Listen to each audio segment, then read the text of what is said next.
Andrea. I'm 53, and I started this program for the second time because ever since I was a little girl, everybody's told me I should work out harder, do more crunches, and am I having a baby?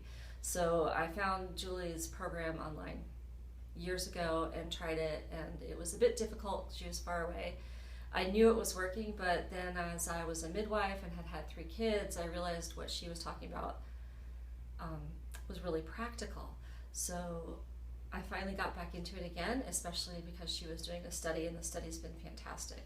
So I think having done the program now and halfway through it and seeing the results I'm having, I can really feel how, as it's coming together, my intestinal health is better, my breathing is better. I can actually breathe more easily. I don't feel tight and contracted in my diaphragm anymore. I feel as though I have more strength to breathe from abdominally.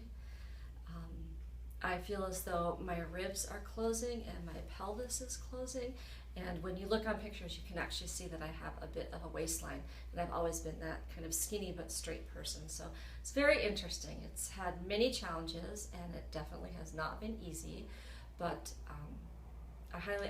it's working for me right now, so I'm going to keep going. I'm enjoying it.